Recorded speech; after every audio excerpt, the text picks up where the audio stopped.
esses slides vão ser mandados depois? Se vocês tiverem interesse, eu posso postar no ambiente, sim. Se possível, eu agradeço. Ok, tá bom. Então, novamente, boa tarde a todos e todas. Iniciamos, então, a nossa segunda aula da disciplina de cálculo numérico e, seguindo aquilo que foi dito na aula anterior, eu gostaria de começar com vocês fazendo uma revisão de cálculo. E a nossa revisão de cálculo... Nossa, o que é isso? Deixa eu limpar essa lousa que está suja. Desculpa aí, pessoal. A nossa principal motivação no que diz respeito a cálculo diferencial integral, para a gente revisar o assunto que vai ser introduzido agora, é o fato de que é extremamente importante no cálculo numérico a gente poder calcular o valor de funções. E certas funções, chamar de f de x, não podem ser calculadas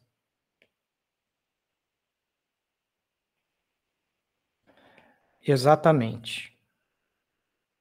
O que eu quero dizer com isso? Tem várias funções cujos valores dessas funções a gente não sabe expressar eles de uma forma muito simples. Exemplos de funções assim. Nós podemos citar, por exemplo, cosseno de x. Sim, nós conhecemos os valores do cosseno de x para alguns valores, para alguns ângulos, né? Alguns ângulos notáveis, 0, π sobre 3, π sobre 6, por aí vai, né?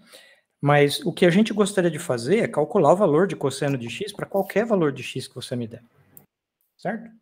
E a gente não sabe fazer isso, tá? Pelo menos não de forma analítica e exata, ok? A não ser em casos especiais.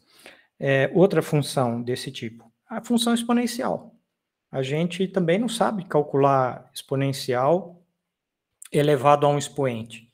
Talvez em alguns casos especiais, quando o expoente é da forma ln de alguma coisa. Então, o exponencial ln cancela e você tem alguma coisa. Mas se você me der um número real e coloca no lugar do x e pergunta qual é o valor do elevado a x, nós gostaríamos de saber, né? Mas nós não sabemos. E mesmo funções simples, por exemplo, raiz quadrada de x, né? Nós conhecemos alguns valores. Quando x é um quadrado perfeito, a gente conhece os valores de raiz de x. Mas quando o x não é um quadrado perfeito, por exemplo, raiz quadrada de 2, ela não tem uma expressão muito simples, né? Se você tem um número que nós sabemos se é irracional, por exemplo, raiz quadrada de 2 é um número irracional e ele tem uma infinidade de algarismos, mas de algum modo a gente gostaria de trabalhar com essa função, né, mesmo sabendo que para determinados valores o resultado seria uma infinidade de algarismos, certo? Então tem um monte de funções assim, tá? Funções comuns do dia a dia mesmo, e que, nossa, essas funções, vocês se lembram, elas são funções extremamente importantes no cálculo diferencial, né? A gente trabalhava com funções desse tipo toda hora, mas a gente não conhece maneiras de calcular valores para essas funções de forma precisa, de forma exata. Então, o que a gente faz na prática? Se a gente não pode fazer isso, a gente faz uma coisa que vem sendo feita desde que a matemática existe, né? Desde que se começou a trabalhar com quantias, particularmente quantias numéricas, se passou a fazer também esse tipo de coisa que se chama aproximação. E o que a gente faz na prática? A gente aproxima. Opa.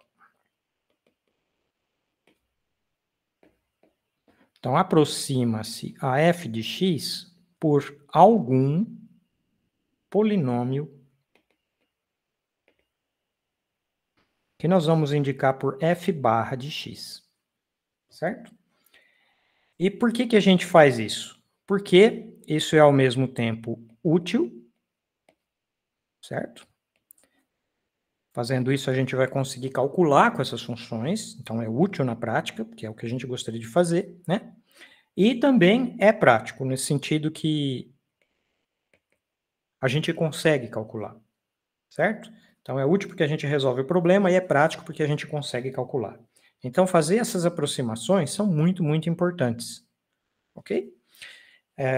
E vocês estudaram no cálculo 1 um primeiro tipo de aproximação. Lá no cálculo 1, né? O cálculo 1 ou cálculo A, tanto faz, né? Nós vimos lá uma maneira de aproximar funções quando a função é diferenciável, certo? A gente lembra das aproximações lineares, ou aproximação linear, né? Melhor dizer. Aproximação linear. Pessoal, vocês estão... Ops, eu acho que... De vez em quando a minha lousa trava. Tá, todo mundo está vendo agora cálculo 1 escrito aí? Sim, professor. Tá, ok. Eu tenho dois modos de operar a minha lousa. Eu estou operando no modo em que ela muda assim, né? Vocês estão percebendo? Ela muda desse jeito. Eu acho que esse jeito aqui, ele ocupa menos banda, por isso que eu tendo a usar ele.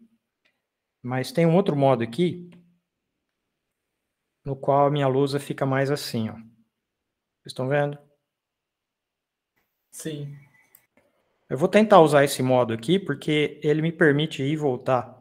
Mas se estiver travando muito, vocês me avisam, tá bom? Ok. Ok. Então, lá no cálculo 1, nós estudamos uma coisa que se chama aproximação linear. Vamos recordar o que era a aproximação linear. Ora, a aproximação linear, ela é dada por uma fórmula. Ela é um polinômio. Então, se eu tinha uma função, essa função tem pelo menos até a primeira derivada, né? Eu sei que perto de um ponto, então, para f diferenciável, né? Vamos assumir assim, eu não quero ser muito rigoroso ainda.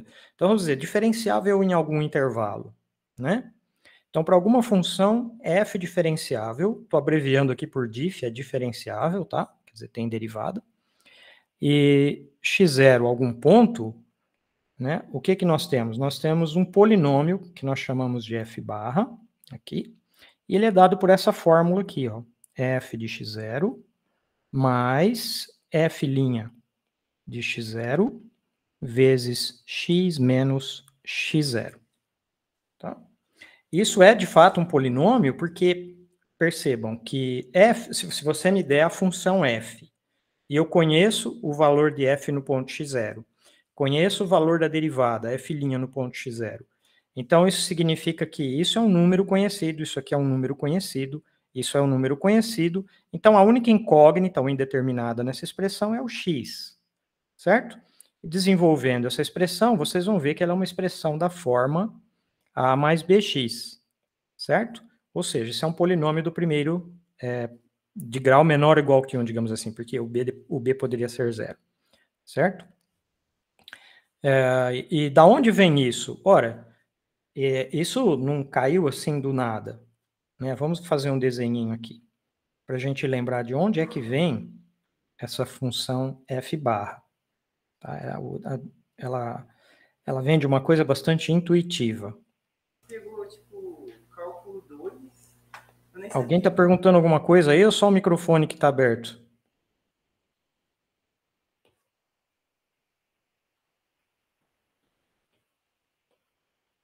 Então, digamos que eu tenho aqui o gráfico de alguma função, né? Então, aqui a função é a função f de x, tá bom? Então, isso aqui vai ser y igual a f de x. E eu vou marcar aqui o ponto x0.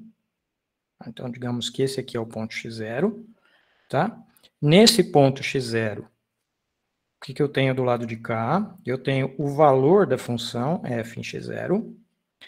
Nesse ponto, como a função é diferenciável, estou assumindo que ela tem derivada, né? O que eu sei dizer? Eu sei dizer que por aqui, por esse ponto, passa uma reta. Ups, deixa eu ajeitar essa reta aqui. Um pouquinho melhor. Aí, mais ou menos assim. Né? Passa uma reta. E essa reta aqui é a reta tangente. Qual é a equação dessa reta tangente em laranja? A equação dessa reta seria quando eu ponho o y aqui. Então, essa expressão aqui daria a equação da reta tangente, certo? Tranquilo, gente? Estou indo muito Certo, devagar professor. para vocês. Tranquilo, Professor, professor. eu não sei se é só para mim, mas está falhando bastante a sua voz. Para todo Pra mundo? mim aqui tá normal. Pra mim tá normal Aqui tá também. normal Então também. sou eu mesmo. Eu vou reiniciar É, aqui tudo na normal. internet, então. Ok. Tá. Então, a aproximação linear, ela surge quando você considera a reta tangente ao gráfico de uma função num ponto de coordenadas x0, f de x0. Né? Então, está aqui a coordenada x0, aqui está o f de x0, o ponto é esse ponto aqui, você vê a tangente passando por esse ponto. Quando eu pergunto qual é a equação, ela é dada por essa fórmula aqui. Tá? Bom, mas agora que eu tenho uma equação para a reta tangente, o que eu posso fazer? Eu posso fazer aproximações, porque olha só, para um determinado valor de x aqui, eu gostaria de conhecer este valor aqui, que é o valor f de x, tá bom? Eu vou pôr uma interrogação aqui na frente do f de x, porque normalmente esse valor ele não é conhecido. Pensa assim que eu estou com a função cosseno de π sobre 5, por exemplo, tá bom? Normalmente eu não saberia, ou cosseno de π sobre 7, que é um pouco mais difícil ainda. Eu não conheço o valor exato, né, do cosseno para π sobre 7. Tá bom? Mas o que eu posso fazer? Eu posso trocar esse valor que eu não conheço, eu posso trocar por esse outro aqui. E que valor que é esse aqui em cima? Deixa eu tirar esse y aqui da frente. Vou pôr ele um pouquinho mais para cima assim. Esse valor que está aqui, pessoal, é o f barra calculado nesse x. É o valor desse polinômio aqui, que é dado pela reta tangente, calculado no x. Certo? Olha, se eu troco o valor f de x, que é esse valor exato, pelo valor f barra de x, obviamente eles não são iguais, olha, eu tenho uma diferença aqui entre esses dois valores, tá certo? Então, eu vou cometer um erro. Ok? E isso é o que acontece toda vez em que eu troco uma quantia exata por uma outra quantia, que pode ser uma quantia qualquer, e trato essa outra quantia como uma aproximação. Eu digo, ó, essa quantia é uma aproximação para aquela outra que eu não conheço. Tudo bem? Tem muitas sutilezas aqui que eu não quero entrar de sola ainda, tá bom? Mas uma delas, que é a mais óbvia de todas, é que se eu faço isso, se eu trocar um valor exato por um aproximado, eu vou incorrer exatamente em quê? Eu vou incorrer em um erro, que é essa diferença aqui, que eu vou indicar por E de x. Certo? A diferença entre aquele valor exato, que é o que eu gostaria de saber, mas eu não sei, e o valor aproximado que eu tenho, que é o f barra, eu vou chamar de E de x, e esse E de x comumente é chamado simplesmente de erro. Ok? Por enquanto eu vou adotar essa nomenclatura, eu vou chamar essa quantia de erro, mas na prática existe mais de uma forma da gente medir o erro. Tá bom? Então, quando eu vou medir o erro de alguma aproximação, eu preciso dizer qual é o tipo de medida que eu vou usar. Se é erro absoluto, se é erro relativo, seja lá o que for. Tá bom? Mas, por enquanto, eu vou chamar simplesmente de erro, tá bom? Então, vejamos. Nessa situação em que nós estamos, como é que essas três quantias se relacionam? F de x, f barra de x e E de x. Elas se relacionam por essa equação aqui, né, pessoal? O f de x, ele é a aproximação f barra de x mais o erro de x. Aqui não faz diferença se eu ponho mais ou se eu ponho menos, é apenas uma questão de quem eu estou adotando como referência, se é o f ou se é o f barra, para calcular esse erro, né? Então é uma mera questão de semântica, se é mais ou se é menos na hora de medir. Então, eu posso escrever essa equação aqui, e essa equação relaciona, ok? A função f de x o polinômio do primeiro grau aqui, no caso, o de grau menor ou igual que 1, e o e, que é o erro. Tá certo? Até aí, tudo bem, pessoal? Tudo certo. Tudo bem, professor. Ok.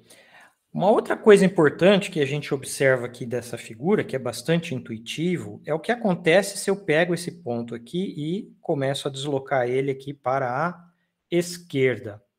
O que eu acredito deve acontecer com esse erro? Vai ser cada vez menor. Ele fica bem menor, certo? E de fato, pessoal, é possível mostrar que vale isto, ó, que o limite do erro de x, quando o x tende a x0, quando eu calculo isso, realmente dá 0. Ok? Mas é até um pouco mais forte do que isso, tem uma condição mais forte ainda do que essa.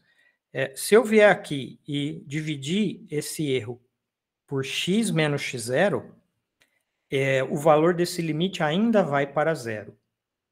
O que isso significa, né, quando eu tenho um limite desse, o limite desse quociente, e o limite está dando 0? Por que esse limite deu 0? Como que a gente interpreta isso? Que o numerador... Pode falar, Leandro, perdão. É que ia falar que numa vizinhança de x0, né, a gente pode entender a f como a sua derivada. É o que seria a definição de diferenciável, né? Ou seria isso? Sim, isso está correto. De fato, a gente teria um intervalo aqui, né? Vamos desenhar assim um intervalo aberto. Normalmente, ele vai ser algum intervalo aberto. Não precisa ser simétrico, mas a gente sempre pode adotar um simétrico se quiser. Dentro desse intervalo aqui, o que está acontecendo é que a gente está pegando aproximação, certo? Aproximando a f pela f barra. Mas, nessa condição aqui, a gente sabe lá do cálculo, e não é difícil provar isso daqui, tá? Isso aqui pode ser provado muito facilmente, tá? Que esse limite realmente dá 0. Fica como exercício até para vocês calcularem, ou depois eu indico para vocês aonde é que isso daqui está, tá bom? Mas o que está acontecendo aqui? Toda vez que eu faço um quociente entre duas quantias, né? Faço um quociente, depois eu passo um limite. Geralmente, a minha intenção ao fazer isso é comparar essas duas quantias. Concordam? Então, aqui eu estou comparando o erro de x com o valor de uma função linear, x menos x0. Certo? Vocês percebem isso?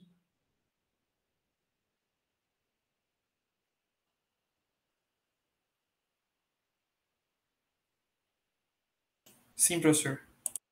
Ok. Então, eu dizer que o limite de e de x dividido por x menos x0 está dando 0, significa o seguinte, significa que essa quantia e de x, ela tem que estar indo para 0 mais depressa do que a quantia que está no denominador, concordam? Sim. Porque se isso não estivesse acontecendo, né, esse limite não daria 0. Okay? Se a quantia do denominador, por exemplo, ela vai para 0 mais depressa do que o e, essa coisa ia estourar para mais infinito ou menos infinito, não sei. Certo? Mas ela não ia dar 0. Tranquilo isso? Ok, Sim. tudo certo. Tá, então, na aproximação linear, a gente tem essa situação que se configura aqui diante de nós. A gente tem um polinômio, que é o f barra. Esse polinômio, ele tem essa curva, essa reta laranja, certo? O gráfico do polinômio é esse. O gráfico da minha função é assim. Bom, mas existe aqui algum intervalo dentro do qual eu posso, de forma razoável, digamos assim, aproximar os valores da f pelos valores do f barra. Por outro lado, fica claro que se eu sair de dentro desse intervalo, é possível que as minhas aproximações já não fiquem mais tão próximas assim. Quer dizer, quanto mais distante eu me desloco do ponto x0, então o ponto x0 é o ponto, digamos assim, é um ponto base, né? Quanto mais eu me desloco para longe do ponto base, o meu erro vai aumentando. Certo?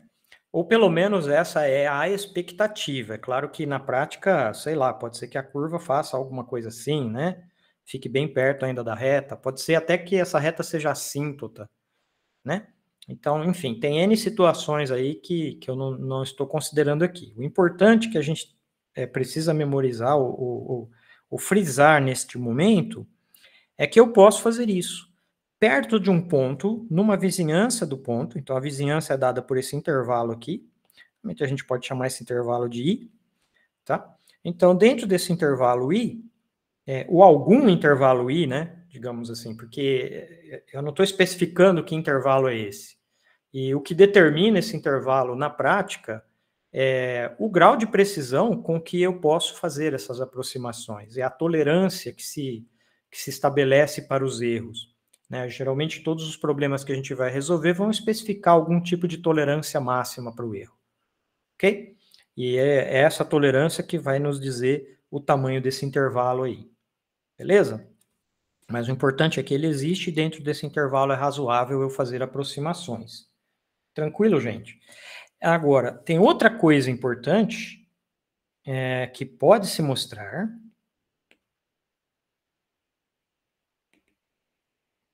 Pode-se mostrar que o f barra de x, ele é o único polinômio de grau menor ou igual a 1 e tal que isso aqui acontece. O f de x0 coincide com o valor f barra de x0, isso é óbvio, né? Mas tem mais uma outra coisa que acontece também. Se você pegar a f', a derivada no ponto x0, ela coincide com a derivada desse polinômio. Certo? Isso é óbvio, né? Por causa da forma do polinômio. Né? Você pode fazer essa conta facilmente e ver que isso é verdade mesmo. E é muito interessante você pegar e tentar provar isso daqui. Vocês que são futuros matemáticos, né? Provavelmente vão querer provar isso. Então, provem que isso daqui é verdade. Tá bom? Que esse é o único polinômio de grau menor que 1, menor ou igual a 1, que satisfaz essas duas condições que estão aqui. Alternativamente, tá? Ou de maneira equivalente, esse é o único polinômio de grau menor ou igual a 1 e que satisfaz esta condição aqui. Essa condição também caracteriza esse polinômio unicamente. Tá? Que o erro vai para zero mais rápido do que uma função linear. Ok, pessoal? Ok, professor.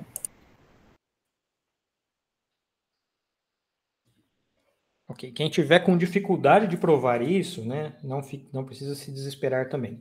Porque vocês vão encontrar isto daqui, vocês vão encontrar no livro do Guido Risi. Então, ver o Guido Risi.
Eu tive uma desconexão aqui, a minha internet caiu.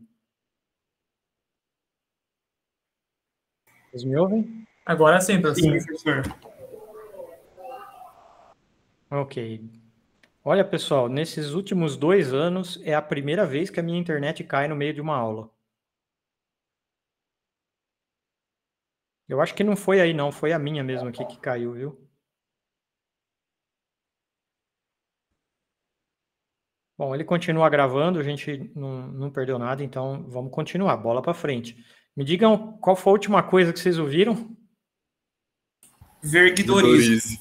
Ver o Guidorize, tá bom.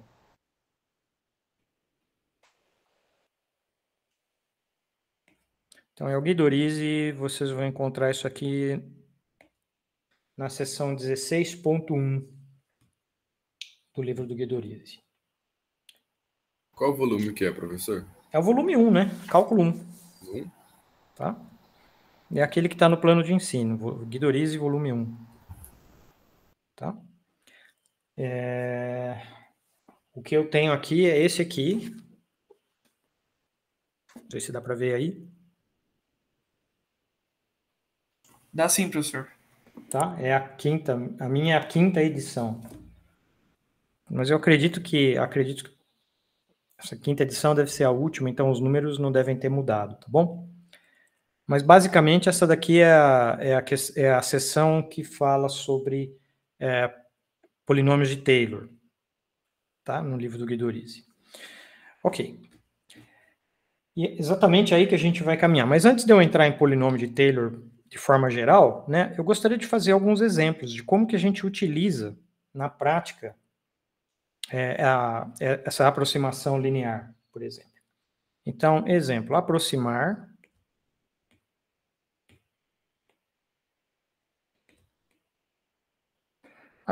raiz quadrada de 5 com a aproximação linear. Muito bem. Bom, para fazer a aproximação de raiz de 5 com aproximação linear, primeiro eu tenho que escolher uma função. Não preciso coçar muito a cabeça, né, para saber que a função é a função raiz quadrada de x. Certo? Muito bem. Obviamente que eu não posso escolher x0 igual a 5, porque isso me obrigaria a calcular o f de x0. Mas calcular o f de x0 é exatamente aquilo que eu quero fazer. Então, como que eu saio dessa? Como que eu posso usar a aproximação linear aqui? Com esta função. Eu preciso só escolher um x0 conveniente. Alguém saberia me dizer um x0 conveniente? 4. 4. Ótimo. Não precisa também nem pensar muito não, né? Por que eu vou escolher 4? Ué, porque 4 é o quadrado mais perto do 5.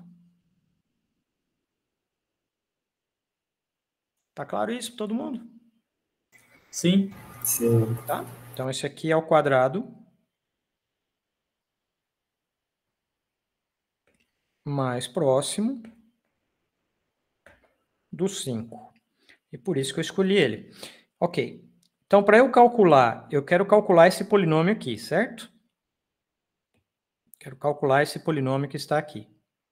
Para eu calcular esse polinômio, eu vou precisar calcular o f no x0 e vou precisar calcular o f' de x0. Então, vamos fazer essas duas contas. Então, primeiro eu tenho que calcular o f de x0, mais o f de x0 é o f de 4, que é o raiz de 4, que é 2. E eu também preciso calcular f' de x0, isso aqui é 1 sobre 2 raiz quadrada de x0, certo? Derivada da raiz quadrada é isso. Então, isso aqui vai dar 1 sobre 2 raiz quadrada de 4, e isso é 1/4. Pronto, eu tenho esses dois valores, agora eu posso escrever o polinômio correspondente, certo? Que dá a aproximação linear. Não, só que ela é na variável x, não é em x0. Então, ele é o meu f de x0 mais f' de x0 vezes x menos x0, tá? E uma dica muito importante para vocês, nesse trabalho com a aproximação linear e depois também com o polinômio de Taylor, nós não vamos expandir esse x menos x0 que aparece aí. Sempre que aparecer x menos x0, vocês vão deixar como x menos x0 mesmo. Não convém desenvolver o produto multiplicando f' de x0 por x, f' de x0 por menos x0 e rearranjando os termos, tá bom? Não é esse o caminho melhor. A gente normalmente deixa a expressão assim mesmo como ela está, tá bom? E aqui a gente simplesmente substitui os valores, então. O f de x0, que é 2, né? O f', que é 1/4, aqui o x menos o 4 entre parênteses.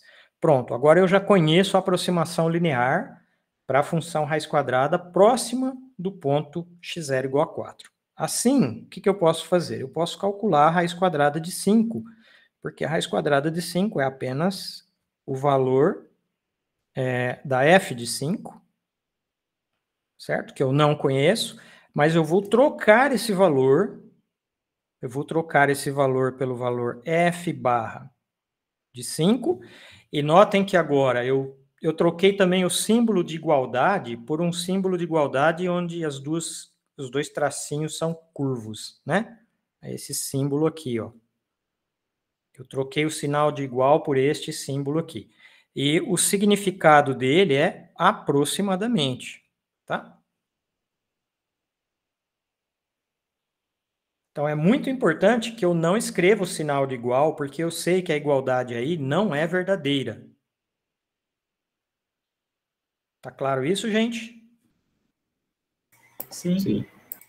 Em alguns lugares, vocês vão encontrar o pessoal escrevendo f de 5 igual a f barra de 5, tá bom? Tem gente que faz isso, mas eu não faço isso não, porque, obviamente, esses dois valores aqui não são iguais, ó. Tá? Em geral, né? O f não é igual ao f barra, tem uma diferença entre eles e a diferença é o erro aqui, ó. Ok? Então, eu indico com este símbolo aqui que eu estou fazendo uma aproximação, estou trocando uma quantia exata deste lado por uma quantia aproximada deste outro lado aqui. Tá ok? Então, nesse momento aqui, ficou um sinal de igual escorregadio, né? E realmente é proposital e intencional que ele se pareça como uma coisa escorregadia mesmo, porque né? Quando eu faço uma aproximação, isso pode ser uma coisa boa, como pode não ser. Ok? Então, muito bem. Agora a gente calcula o valor. Então, 2 mais 1/4 de 5 menos 4. E o resultado aqui dá 2 mais 1/4, 9/4. Tá? Então, 9/4 é uma aproximação para a raiz quadrada de 5. Quando eu calculo essa aproximação usando a aproximação linear. Ok?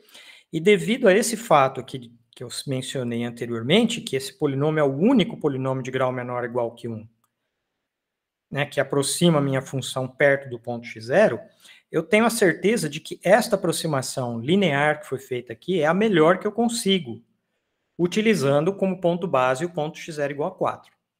Ok? Talvez eu consiga uma aproximação melhor, eu posso tentar uma aproximação melhor se eu fizer duas coisas diferentes. Uma delas é, talvez mudando o ponto base x0 para um outro ponto base, para o qual eu conheça o valor exato da função e eu consiga calcular a aproximação, tá? Ou então, eu posso pensar em aumentar o grau do polinômio, que nós vamos fazer daqui a pouco. Tá ok? Vocês entenderam isso, então? Sim. Sim, professor, tudo certo. Então, eu poderia deixar esse resultado exatamente assim como ele está, na forma de uma fração.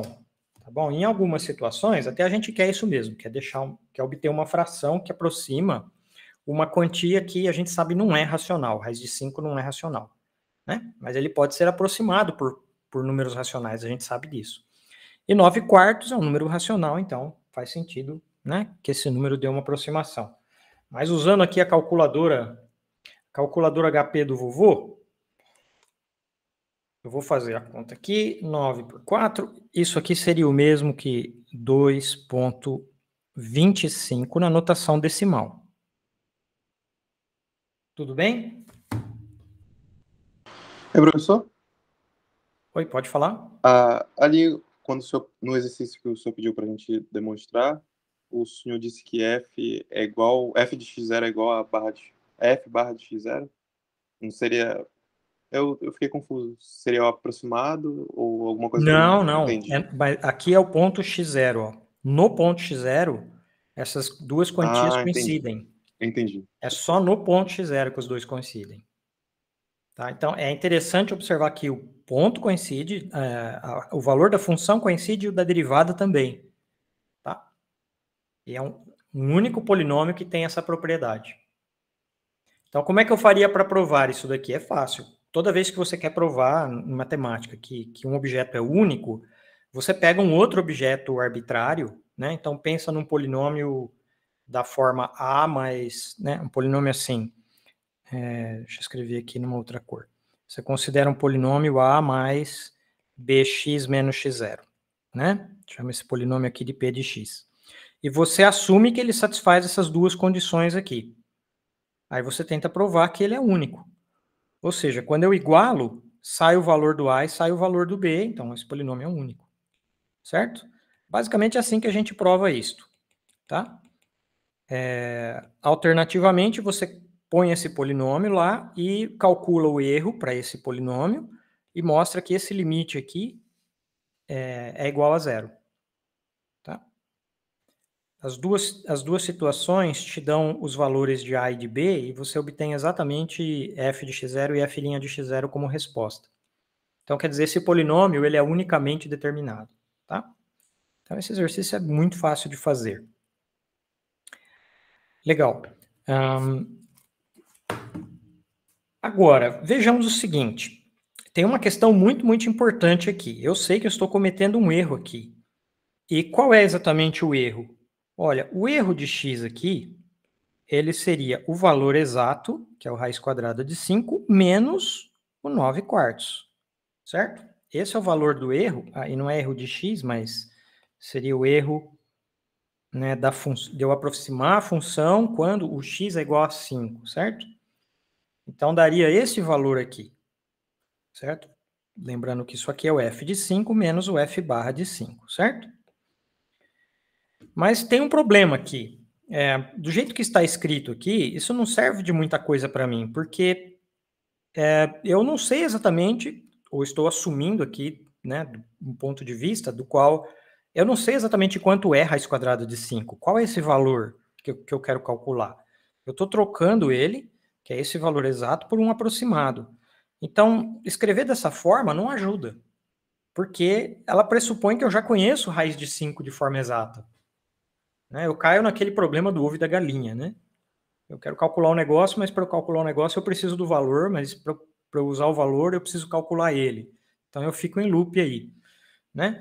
Então o que a gente gostaria de fazer? A gente gostaria de estimar esse erro aqui.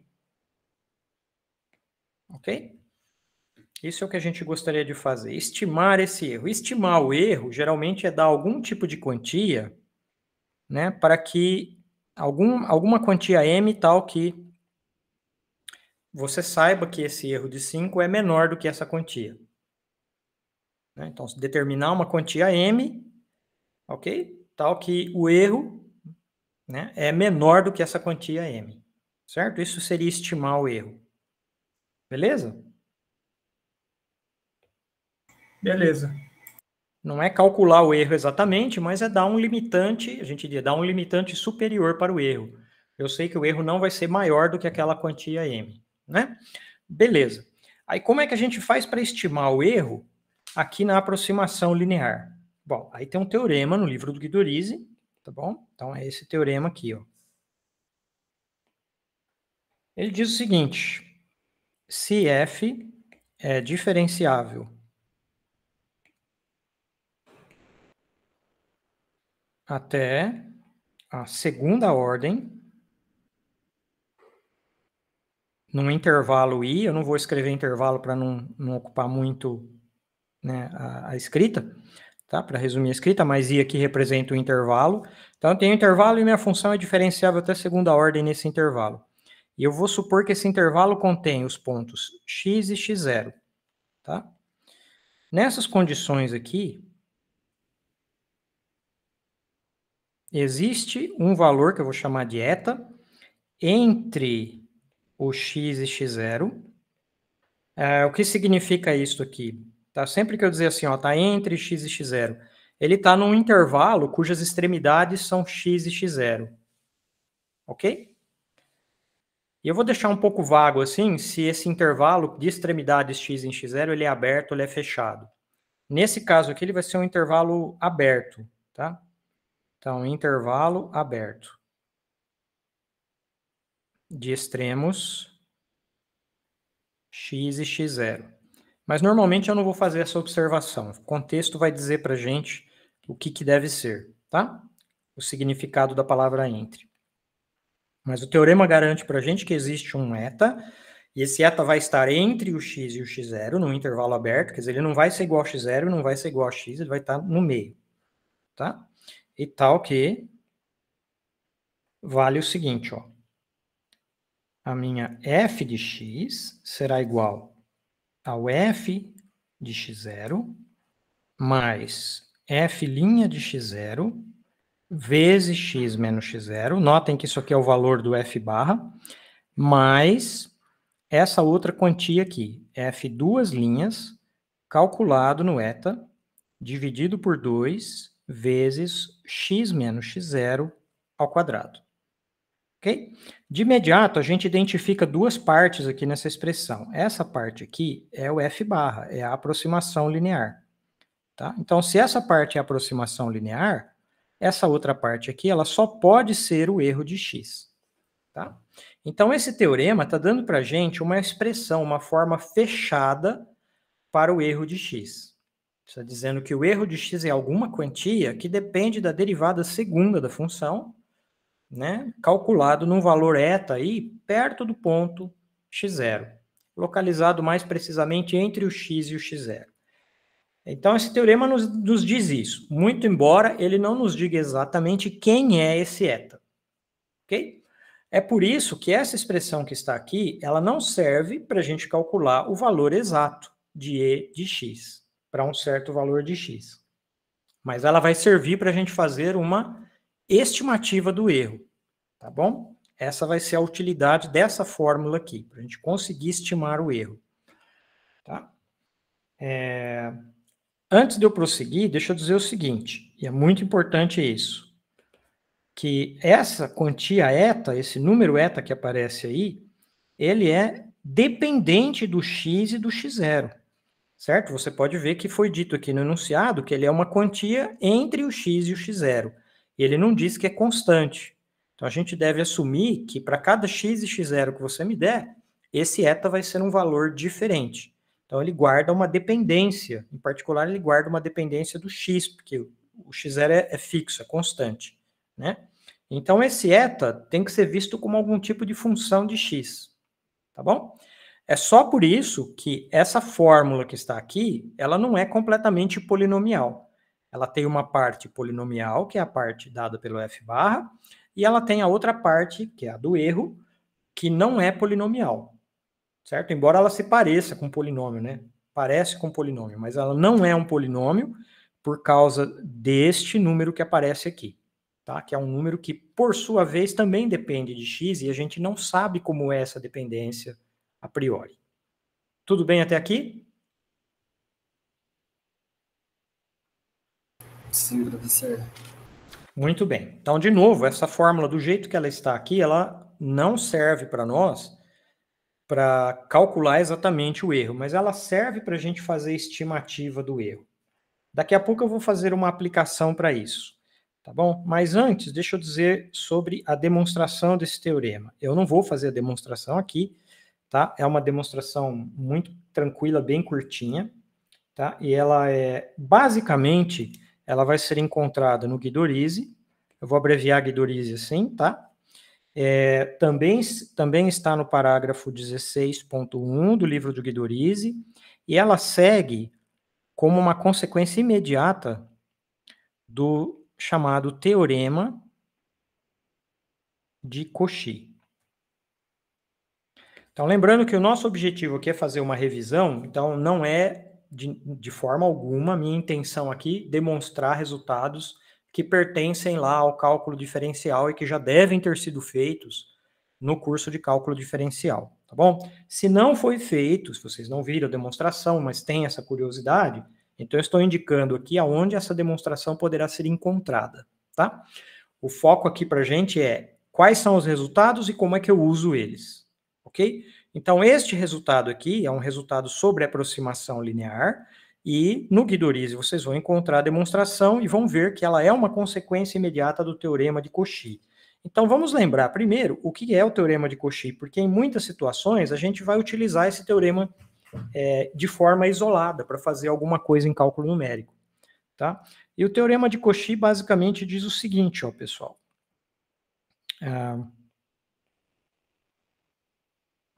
Então, teorema de Cauchy. Sejam f e g contínuas num intervalo fechado AB e diferenciável no intervalo aberto AB. Então, existe eta nesse intervalo aberto, tal que a seguinte igualdade se verifica. F de B menos F de A vezes G' de eta é igual a G de B menos G de A vezes o F' de eta.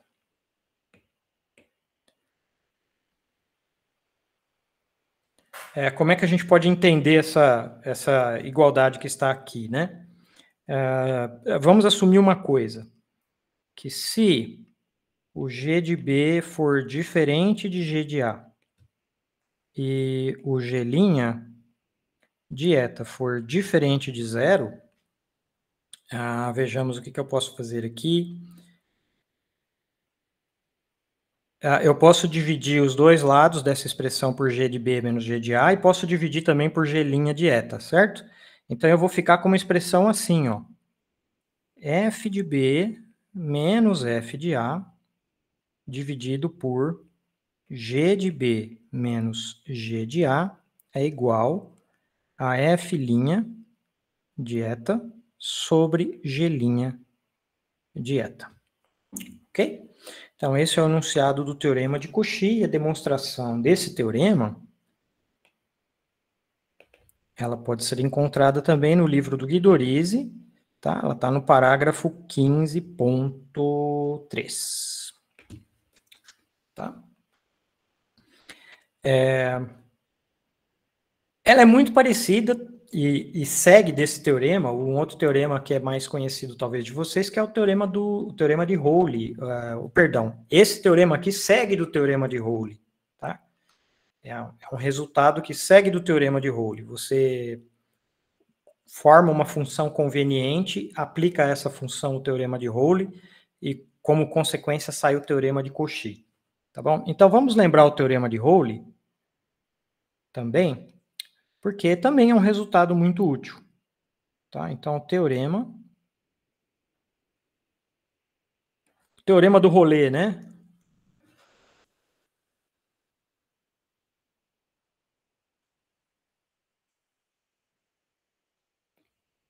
Então, o teorema diz o seguinte: seja f contínua no intervalo fechado de A até B, diferenciável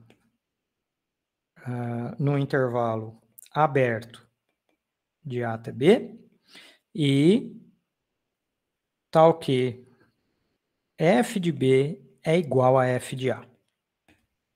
Ok? Então, existe algum eta no intervalo aberto de A até B, tal que a f' de eta é igual a zero. E a demonstração está lá no livro do Guidorizi também. Guidorizi, parágrafo 15.2.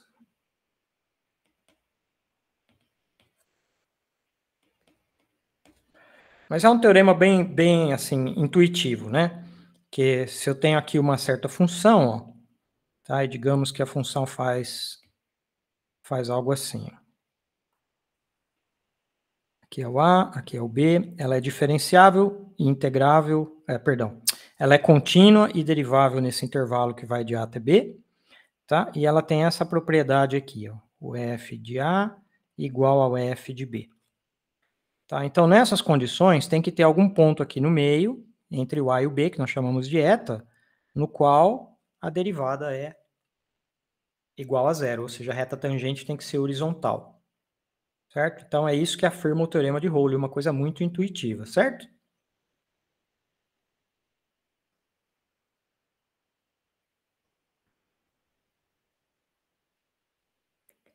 Tranquilo, pessoal? Tranquilo. Sim. Muito bem. E uma consequência imediata do teorema de Cauchy, então, do teorema de Rowley, a gente passa para o teorema de Cauchy. Do teorema de Cauchy segue esse outro teorema importante aqui, ó. Também é conhecido de vocês, TVM, teorema do valor médio, né? Então, seja f contínua no intervalo fechado AB, diferenciável no intervalo aberto AB. Nessas condições, existe algum eta no intervalo aberto de A até B, tal que f de B menos f de A é igual a f' calculada em eta vezes B menos A. Ok? Então, é claro que a gente sempre assume que o A e B são diferentes, né? Porque senão eu não teria um intervalo. Então, isso que está escrito aqui é o mesmo que eu dizer f de B menos f de A dividido por B menos A é igual ao f' de eta. E aqui o que ele está dizendo para a gente? Ele está dizendo que a variação média é igual à variação instantânea.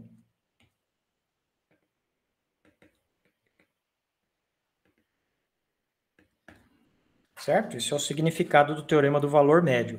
Você está fazendo uma viagem, né, de 100 quilômetros, por exemplo, 2 cidades distantes de 100 quilômetros, e você fez essa viagem em exatamente 1 hora. Então, por causa do teorema do valor médio, você tem a certeza de que em algum instante de tempo, nesse trajeto que você fez, o velocímetro do seu carro tem que ter marcado 100 km por hora. Certo? Nossa, professor, eu nunca tinha pensado, quer dizer, nunca tinha interpretado desse jeito. Não, mas é exatamente o que ele diz. É exatamente o que o teorema do valor médio diz. Tá? Que a variação média, então quando eu calculo a velocidade média no meu percurso, é o espaço final menos o espaço inicial dividido pelo tempo. Né? Então, B menos A eu interpreto como instantes de tempo. Então, se eu faço a variação média, ele está me dizendo que em algum momento o velocímetro do meu carro, que mede a velocidade instantânea, embora não seja bem verdade isso, né? Mas a gente faz de conta que ele mede a velocidade instantânea. Ele tem que ter marcado aquela velocidade, tá? Simples assim. Inclusive está aqui um jeito de você fazer um radar que não dá para escapar dele de jeito nenhum, né? Porque se você põe uma câmera aqui, outra câmera uma certa distância na rodovia, você registra um instante de tempo que o veículo passou pela primeira câmera, o instante em que ele passou pela segunda câmera. Você calcula o tempo desse percurso. Aí você tem a velocidade média. Aí, dependendo do valor da velocidade média, você sabe se em algum momento do percurso esse veículo ele ultrapassou a velocidade permitida. Professor, mas eu acho que foi cogitado fazer radares desse jeito, se eu não me engano. Até pouco tempo atrás eu tinha escutado cogitarem fazer radar desse tipo. Mas eu acho que não conseguiram implantar. Eu acho que eles não vão fazer radar desse tipo, porque radar desse tipo você não consegue escapar dele, não tem como. Porque se você pensa assim, eu vou escapar desse radar, o único jeito que você tem de escapar desse radar é se você correu muito na primeira metade, por exemplo, do trajeto. Na segunda metade você vai ter que andar devagar para chegar lá no tempo que tem que ser. Certo? Basicamente é isso. Então, se você conjuga esse radar com o outro que mede a velocidade instantânea também, quer dizer, em determinados momentos ele mede a velocidade. Se passou daquela velocidade, você é multado, como é hoje. Mas eles põem também esse outro radar Então, você pode até escapar daquele que mediu a velocidade instantânea, mas aquele que mediu essa velocidade média, você não vai escapar. Não tem como. É muito legal, eu também acho muito legal. Muito embora eu não gostaria de ser multado assim, não. Eu sou motorista bem cuidadoso. Então, para mim, segurança vem em primeiro lugar. Muito bem. Então, esses teoremas, né, são teoremas importantes do cálculo, e tem muitos momentos em que a gente vai querer usá-los, ou o TVM, ou o teorema de Rowley, ou o teorema de Cauchy, ou o teorema aqui da aproximação linear, tá? Esses teoremas são importantes para nós e eles vão aparecendo aí ao longo do desenvolvimento da disciplina.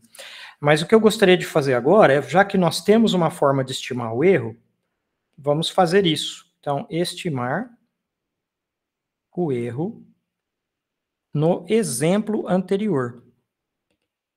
Certo? No exemplo anterior, a gente aproximou raiz quadrada de 5, usando a aproximação linear. Agora, o que a gente gostaria de ter uma ideia, então, é de quão grande é esse erro que foi cometido ao fazer essa aproximação. Né?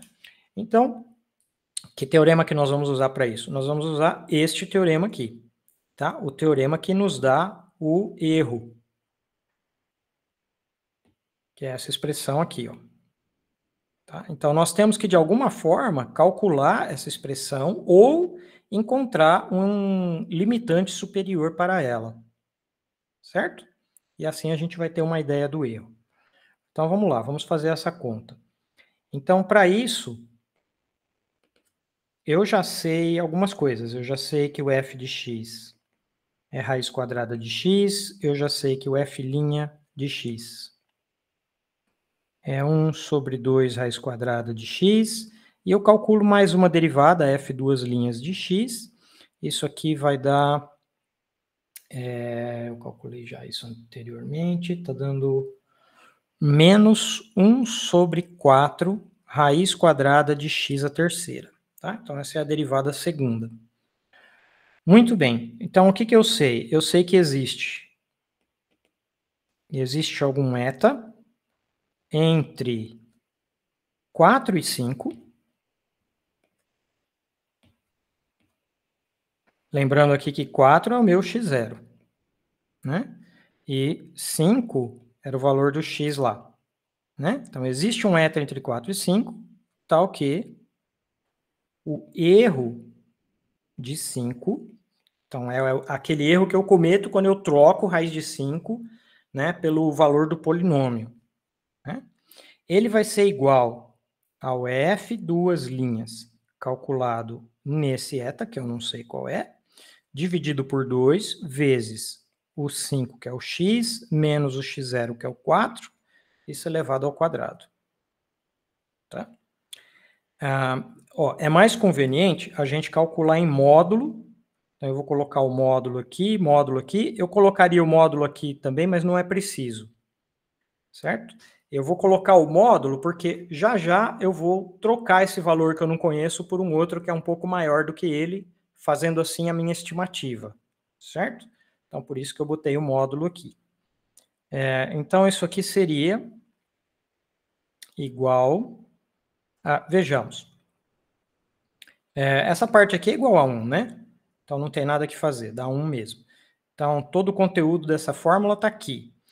Bom, vejamos. Eu não sei calcular o f duas linhas de eta. Mas o que eu posso fazer? Eu posso vir nesse intervalo aqui, que é o intervalo onde o eta se localiza, e eu posso trocar f duas linhas de eta pelo maior valor de f duas linhas dentro desse intervalo. Porque se eu trocar o valor do f duas linhas de eta por alguma coisa maior, né, eu ainda tenho uma ideia de quão grande é o erro. Eu vou saber que o erro não pode ser maior do que essa quantia que eu peguei. Tá certo? Eu sempre posso trocar uma estimativa por outra que é um pouco maior, ligeiramente maior do que ela, sem incorrer em nenhum problema com isso. Tudo bem, pessoal? Sim. Isso é por que eu estou fazendo isso? É porque eu quero ter uma ideia de quão grande é o erro. Né? Então, essa quantia que eu vou encontrar no final, ela vai me dar uma ideia de quão grande o erro pode ser. Eu sei que ele não pode ser maior do que essa quantia que eu vou pegar. Ok? Muito bem. Ó, olha só para essa função aqui, ó. Como que essa função se comporta no intervalo que vai de 4 até 5? Então, vejamos. Se eu começo com x igual a 4, e eu vou aumentando agora o valor de x até 5, o que está acontecendo com f duas linhas?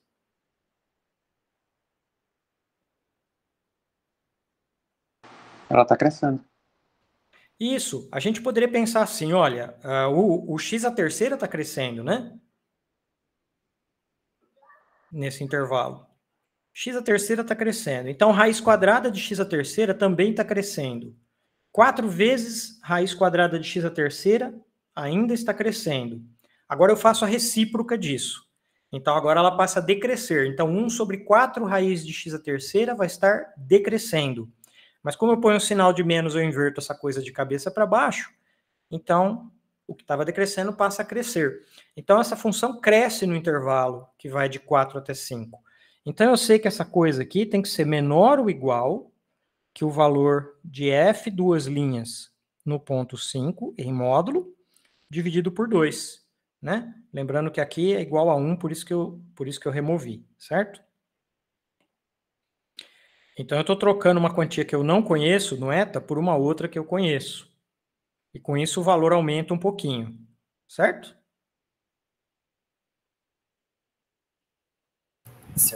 Certo, professor. Maravilha.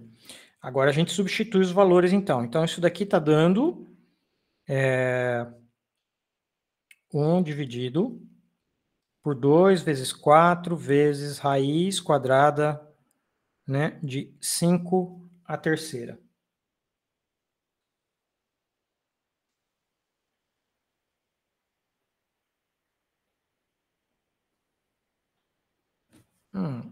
Só um segundinho, pessoal.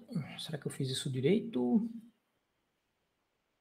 Eu espero que eu não tenha errado nada. Se eu errei alguma coisa, vocês me avisem. Eu acho que eu errei alguma coisinha aqui nas minhas Professor, notas. o ETA não teria que estar no intervalo aberto? Entre 4 e 5 ou não? Poderia ser os extremos, né? O eta ele está no intervalo aberto, tá bom? Mas o que eu sei? Eu sei que essa função ela é crescente nesse intervalo. Então, eu estou trocando o valor de f de eta que eu não conheço por um que é maior. Certo?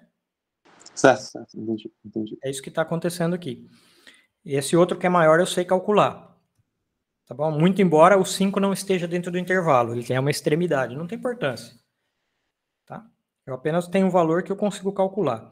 Então, isso aqui está me dando 1 sobre 8, perdão, vezes a raiz quadrada de 5 à terceira, isso seria a raiz quadrada de 125, é isso? Isso. Sim. Bom, de novo, eu não sei calcular raiz quadrada de 125 de maneira exata, mas eu sei calcular a raiz quadrada de 121, certo? Certo. Eu sei que isso é 11 ao quadrado.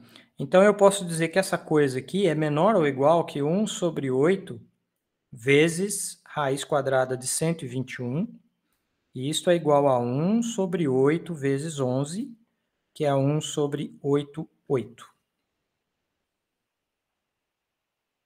Tá certo, gente? Eu não errei a derivada, não. É isso mesmo, né? Que coisado. Aqui nas minhas notas eu obtive 1 sobre 44. Agora eu obtive 1 sobre 88. Eu acho que é porque eu esqueci o 2 dividindo. Provavelmente é isso que aconteceu. Quando eu fiz a conta na nota aqui, eu esqueci. Não faz mal. Então, isso aqui está me dando uma ideia do tamanho desse erro, certo?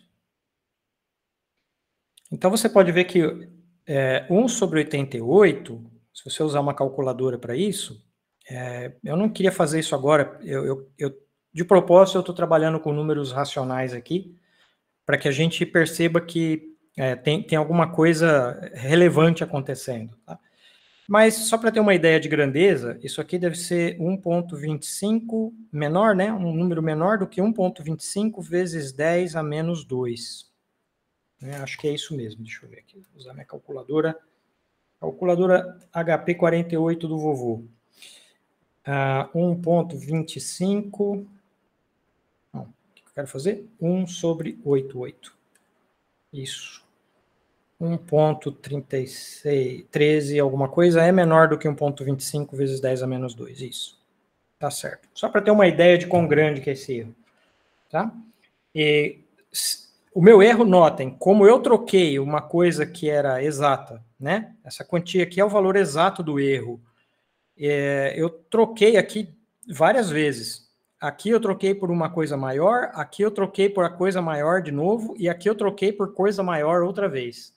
Então, 3 vezes eu troquei o número por outro maior. Mas eu fiz isso só com a finalidade da gente entender quão grande é esse erro. Tá? Quer dizer, o erro, na verdade, ele é menor ainda do que isso aqui. O erro real que eu estou cometendo, tá? Mas para eu ter uma ideia que me dê, assim, uma certa segurança de quão grande é esse erro, o que foi feito aqui é suficiente para isso, tá? Eu sei que o erro aqui, seja lá qual for o valor dele, ele não pode ser maior do que 1,25 vezes 10 a menos 2. Ok. Agora, o que significa isso? Né? Ó, 0,001, né? Se eu tenho... Não, perdão. 0,01 é 1,25 vezes 10 a menos 2. Aqui seria 2,5, né? Então, seria isso aqui o erro, 0,0125. O erro é menor do que isso. Em particular, o fato de que aqui eu tenho 1... Professor. Oi? Perdão te cortar, mas eu fiz as contas aqui na calculadora e o erro deu 0,0139 aproximadamente, que não é menor que 0,0125. Ele é maior. 1 sobre 88, calma aí. A minha calculadora aqui está me dizendo 1,136 vezes 10 a menos 2. O meu deu igual do professor também.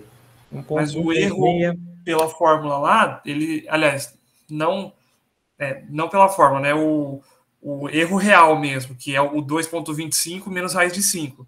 Ele dá 0,0139. O erro real, quer dizer, você diz... Isso, o erro real, isso. Que a gente não tem como calcular o erro real, né, na prática, mas vamos ver. Talvez você tenha razão. Mas se isso aconteceu é porque eu cometi algum erro aqui. Na hora de calcular o erro, eu cometi um erro. Perfeitamente normal numa disciplina de cálculo numérico, tá? 0,0139, realmente. Se você for calcular exatamente, daria isso. Então, isso está acontecendo porque eu acho que eu errei alguma coisa na fórmula aqui, na hora que eu substituí o valor. Se eu trabalhar com 1 sobre 44, que é o número que eu tinha antes, dá 2,272727. Eu não sei, pessoal, eu cometi um erro em algum lugar aqui e não sei exatamente onde está. Ok? Mas... perdão, falaram aqui no chat que você errou o sinal, que raiz de 125 é maior que raiz de 121. Que eu errei aqui? Não, mas no caso você está pegando o inverso, né? É porque eu estou pegando a recíproca. Pegando um sobre aquilo, né? Isso, exatamente. Eu troquei esse valor grande por um menor, né, no denominador. Então, se eu faço isso, o valor vai aumentar, né? É intencional isso, exatamente, é intencional. Eu fiz a estimativa aumentar. Mas o que estão me dizendo aqui é que o erro real seria maior do que esse daqui que eu estou estimando, isso é um problema. Tá? Eu não quero tomar muito tempo da gravação aqui, eu sei que está sendo gravado, então eu prometo que eu vou verificar isso daqui para ver se isso bate mesmo ou não, tá? Porque realmente tá diferente da minha nota aqui. Na minha nota eu obtive um valor diferente. Deixa eu só checar aqui no programa de cálculo rapidinho, se eu posso fazer isso rapidamente.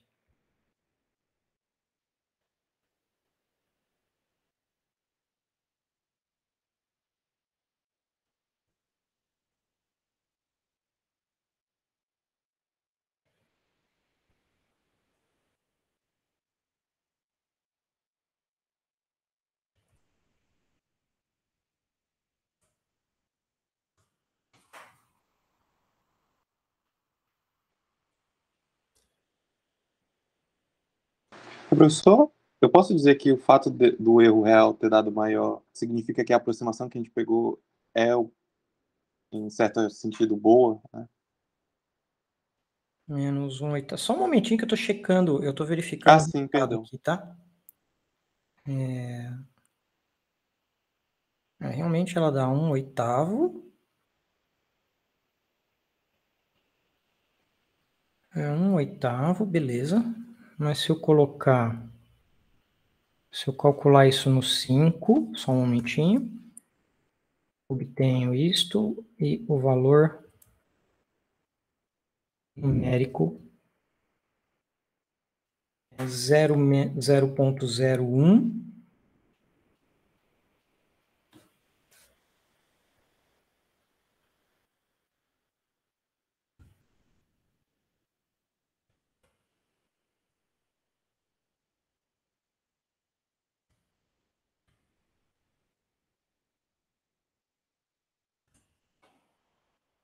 O erro de verdade é 0,1013. Nós temos algum problema aqui, eu vou resolver isso daqui depois, tá? Para eu não tomar muito tempo da gravação, tá certo? Tá? Eu cometi algum erro na estimativa aqui, que resultou num valor incorreto. Eu acredito que isso aconteceu. Professor, quando a gente considera o módulo da derivada segunda, tipo, o maior não seria quando for 4? Mas a função é crescente no intervalo. Tem razão, tem razão. É esse o problema. Muito bem. Boa pegada essa. Eu tenho que olhar para os dois valores, né? Porque eu estou pegando o módulo. Então, eu tenho que olhar para o valor numa extremidade do intervalo e tenho que olhar para o valor na outra extremidade do intervalo também. Tá? Então, vamos fazer isso. Tá? Eu não sei se eu devo trocar por 4 ou por 5 aqui. Tá? Mas vamos ver o seguinte. Se eu fizer f duas linhas de 5, tá? O que é que dá isso daqui? Dá menos 1 sobre 4, né? Isso, 4 mesmo. Raiz quadrada de 5 a terceira, né? E se eu pegar f duas linhas de 4, isso vai dar 1 sobre 4 raiz quadrada de 4 a terceira, tá? Com sinal de menos também. Opa! Temos uma convidada especial chegando na sala, tá bom, pessoal? Alguém que veio para... porque estava com saudade do professor, tá bom? Todo mundo aí dando boa tarde para Dona Maria. Boa tarde, Dona Maria. Boa tarde, Seja bem-vinda. Boa tarde, Dona Maria. Boa tarde, Boa Dona Maria. tarde, Ana Maria. Boa tarde, Dona Maria. Seja bem-vinda. A gente não tá vendo você aqui não, viu, mamãe? Fica tranquila. É um orgulho para a gente, né, ter a mamãe aqui. Muito bem. Então, pessoal, eu tenho que olhar para esses dois valores aqui. Agora eu tenho que olhar para esses dois valores em módulo para decidir qual que é o maior. Certo? Qual que é o maior desses valores em módulo?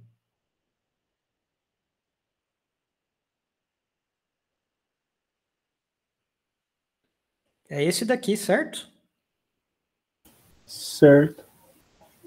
Porque, de novo, o denominador que era 5 passou para 4, quer dizer que esse valor aqui vai aumentar em módulo. Tranquilo? Então, esse foi o problema. Então, agora a gente sabe que eu teria que substituir aqui aonde tem F, a minha interrogação, eu tenho que trocar por 4. Então, vamos lá, vamos por 4 aqui. Ok? E substituir os valores. Professor, Então, só uma coisa. Por que não vai poder ser o valor 5? Oi?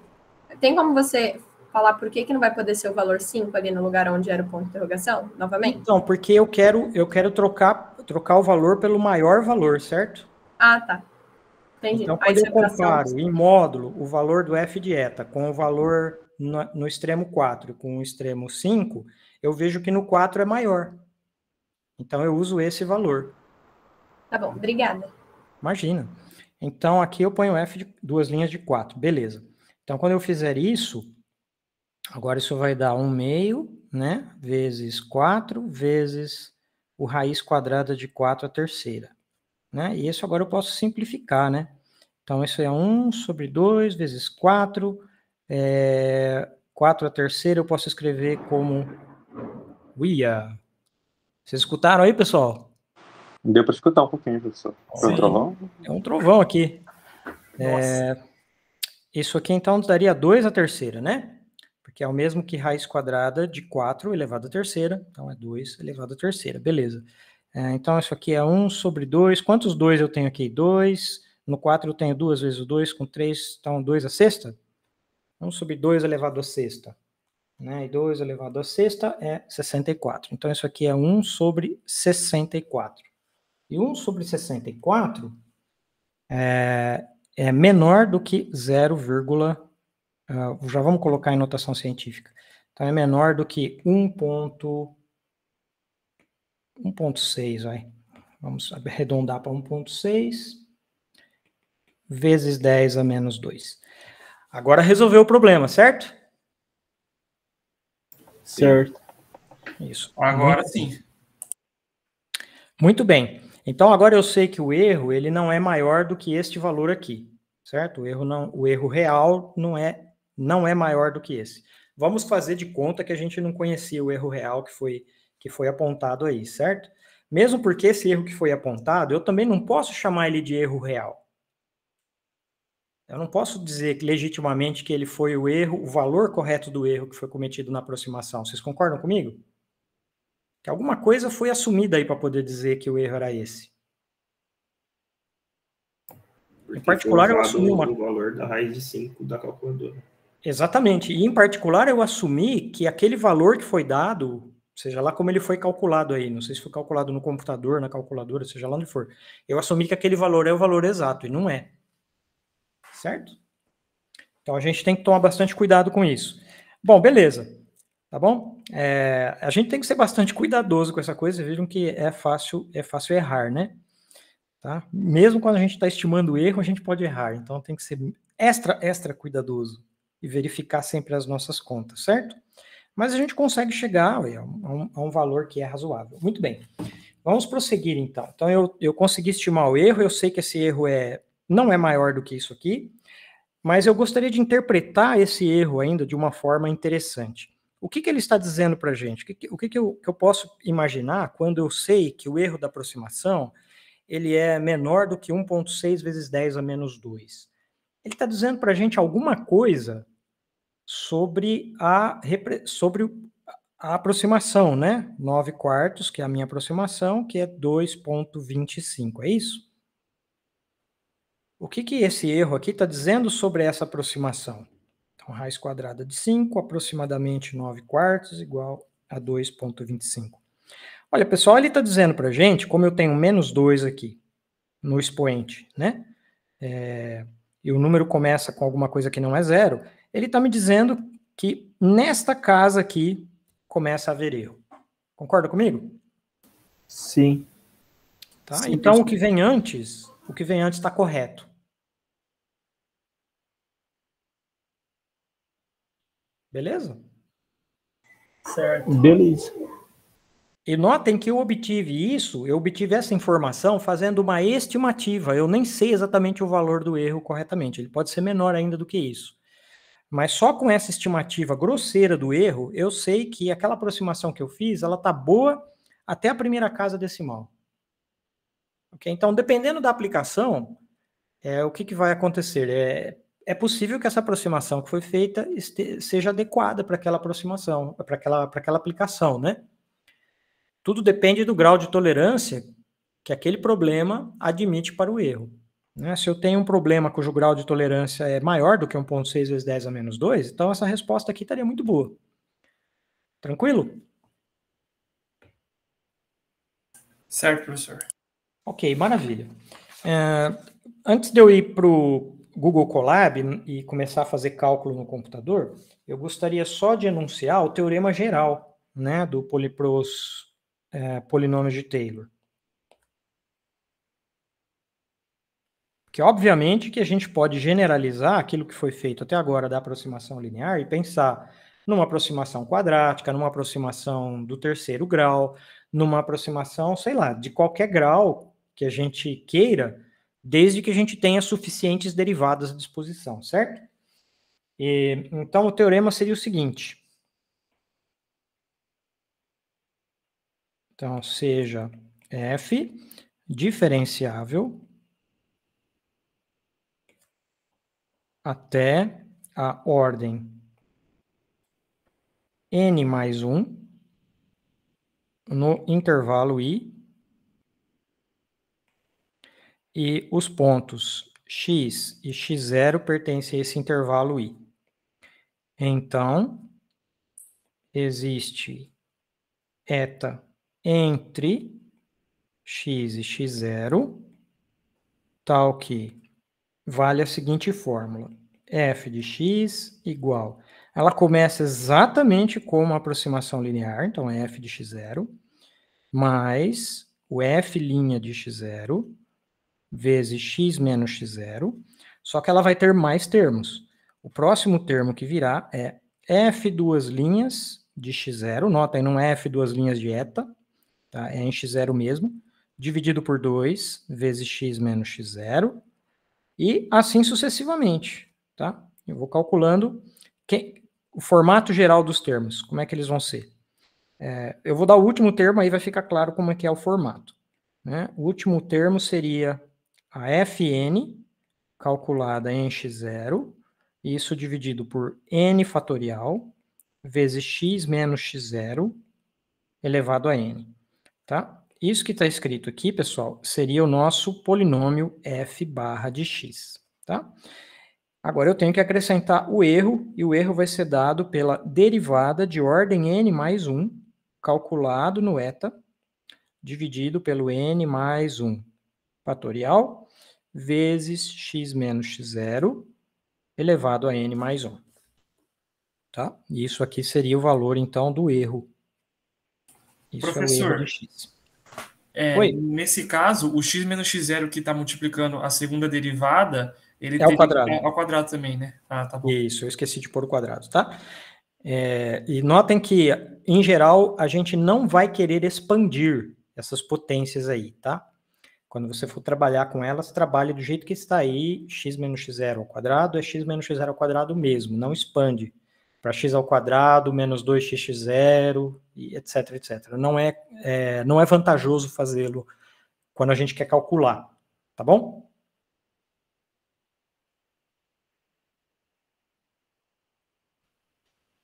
E a demonstração desse resultado, vocês vão encontrar... na verdade, não vão encontrar. Vocês vão encontrar a demonstração de um caso particular, que é o caso n igual a 2, que é o de segunda ordem. Mas o caso geral, ele é uma generalização natural desse de ordem 2. Então, isso aqui vai estar nas seções 16.2 e 16.3 do livro do Guidorizi. Tá? Notem que aqui convém a gente escrever essa fórmula de um jeito um pouquinho diferente. Convém a gente expressar aqui o nosso f barra usando a notação de somatória. Então, nós vamos escrever k igual a 0 até n, né, de f derivada de ordem k, calculado em x0, dividido por k fatorial, multiplicando x menos x0 elevado a k. Certo? Então, a gente vai usar a notação de somatória em vez de escrever assim na forma extensa. Tá? Convém escrever dessa maneira aqui. Tranquilo, pessoal? Tranquilo. Beleza, ok, maravilha.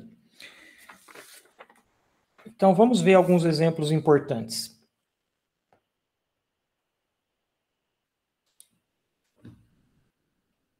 Então, por exemplo, eu poderia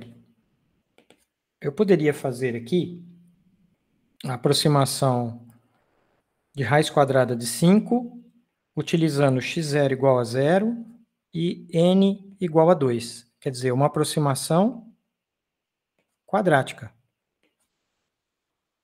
Certo? Então, eu vou aplicar essa fórmula aí de cima, no caso, n igual a 2. Bom, é interessante eu notar que 2 termos nessa fórmula eu já conheço porque eu já calculei a aproximação linear. Então, eu já sei quem é o f de x0, já sei quem é o f' de x0. Eu agora tenho que calcular o f duas linhas de x0. Certo? Mas, certo. inclusive, esse valor já foi calculado também, né? Eu vou precisar desse valor aqui, então. F duas linhas, calculado no 4. Isso aqui, como foi calculado antes, deu 1 sobre 64, certo? Agora é só uma questão de substituir valores. Ah, perdão, aqui o F duas linhas de 4 não é isso não. O F Professor, mas teria que ser F 32. duas linhas de 5, né? Nesse caso. Não, x0 é 4. Ah, tá. Ok? x0 é 4. Então, nessa fórmula aqui, Professor? quem entra é o x0, ó. Tudo bem?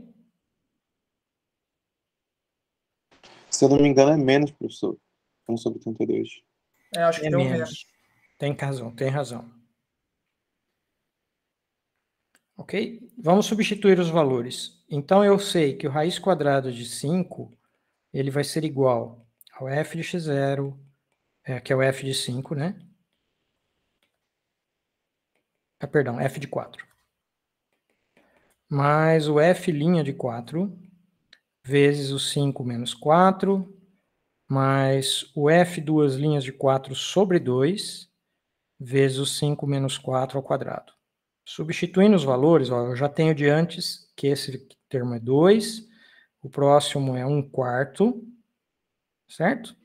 E este último termo aqui é menos 1 sobre 32 dividido por 2, que é 1 sobre 64. Tá? Então, isso aqui é 9/4 menos 1 sobre 64. Fazendo as contas direitinho, vai dar 143 dividido por 64. Tá? Que é... Professor, o símbolo ali depois do raiz de 5 seria de aproximação, né? Aqui é a aproximação. Muito bem. Tá, tô gostando de ver, vocês estão ligados. Tá vendo? A gente tem que usar o símbolo de aproximação quando está fazendo uma aproximação, senão fica errado. Tá? Muito bem. Ok, então isso aqui está aproximando raiz de 5 por 143 dividido por 64. Esse número, na calculadora, 143 dividido por 64. Para mim, aqui está dando 2,23. Eu não disse nada aqui, mas eu sempre vou assumir que o ponto decimal é o ponto mesmo, não é vírgula decimal, tá bom? Mas é possível que, por causa de ajustes no computador de vocês, quando vocês forem trabalhar com números decimais, talvez o computador esteja ajustado para trabalhar com vírgula. Tá? Então, prestem atenção nisso daí, tá? 4375. Então, essa é uma nova aproximação, e ela é uma aproximação um pouco melhor. De fato, se a gente calcular a estimativa do erro agora...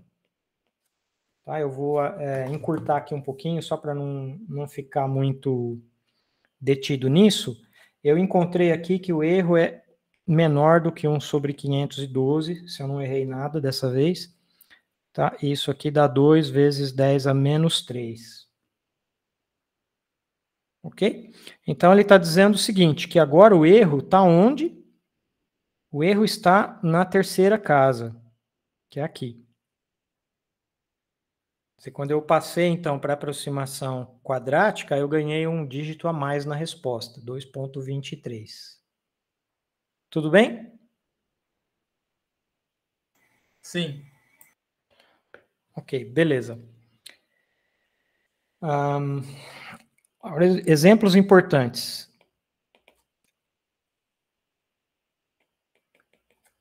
Como seria o polinômio de Taylor de ordem n da função f de x igual a exponencial de x? Olha, para essa função aqui, as derivadas de ordem k, calculada... eu quero calcular, inclusive, vou adotar aqui x0 igual a 0, por conveniência. Tá bom? E vocês vão ver que isso é suficiente, e vai ficar claro por quê. Tá? Então, primeiro... A derivada dessa função é ela mesma, a derivada segunda é ela mesma, a derivada de todas as ordens é ela mesma. Então, a derivada de ordem k é ela mesma.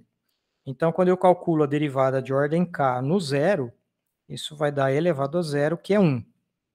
Tá? Então, o meu polinômio de Taylor, f barra de x, que é igual ao somatório de k igual a 0 até n, né, do fk de 0, dividido por k fatorial, vezes aqui o x menos 0, elevado a k, né, substituindo na fórmula, isso vai me dar somatório de k igual a 0 até n. Então, os fk são todos iguais a 1. Então, isso aqui está dando simplesmente x elevado a k sobre k fatorial. Expandindo, vejamos, quando k igual a 0, isso dá 1. Quando k igual a 1, isso dá x. Quando k igual a 2, isso dá x ao quadrado sobre 2. Quando k igual a 3, isso me dá x à terceira sobre 3 fatorial.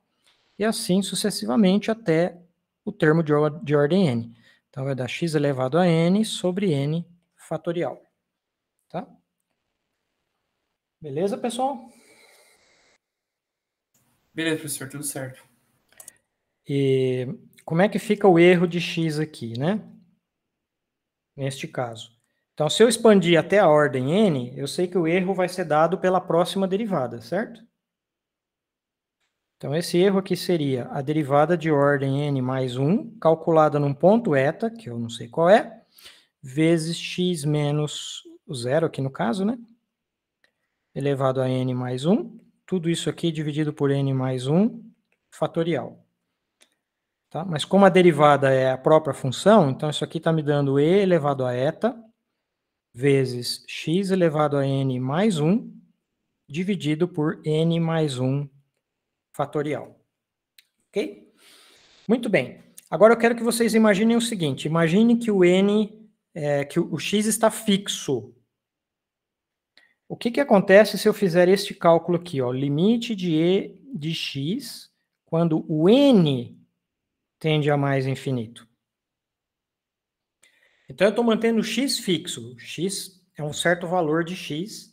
E eu vou aumentando a ordem do polinômio de Taylor. O que está acontecendo aqui? Está tendendo a 0? Eu tenho que tomar um certo cuidado. De fato, está tendendo a 0. Mas eu tenho um probleminha aqui, ó. À medida que o n vai aumentando, esse eta também está mudando, certo? Certo. Concorda? Porque eu estou mudando a ordem do grau do polinômio, né? Então, no teorema aqui, ele não me diz que esse eta que aparece aqui, ele não depende do n. É claro que ele depende. Concordam comigo? Porque é a derivada de ordem n que você está calculando e que vai dar o erro. Certo? Então, esse eta depende do n também. Mas acontece o seguinte, né, pessoal? Eu, de novo, posso fazer uma estimativa aqui. Se você calcular em módulo, tá? Então, se eu calcular isso daqui em módulo, isso aqui vai ficar menor, né? Calculando essa expressão em módulo, nem precisa do módulo aqui, porque trata-se da exponencial, né? Essa coisa aqui é sempre menor ou igual que e vezes x elevado a n mais 1 sobre n mais 1 fatorial. Perdão, elevado a x, né? Porque o x é o número que está entre 0... Perdão. O eta é um número que está entre 0, que é onde eu estou expandindo aqui, é o meu x0. Então, ele está entre 0 e x. Assume primeiro que o x é maior que 0. Se o x é maior que 0, então eu posso trocar o e de eta por uma coisa maior, que é o e de x. Certo? Então, quando o x for maior que 0, essa desigualdade aqui é verdadeira. Agora, eu não estou mais mexendo no x, eu estou mexendo só no n. Agora eu passo ao limite, e quando o n vai para infinito, isso aqui vai para 0. Certo? Fazendo n para infinito, n mais 1 fatorial vai para o infinito muito mais depressa do que x elevado a n, né?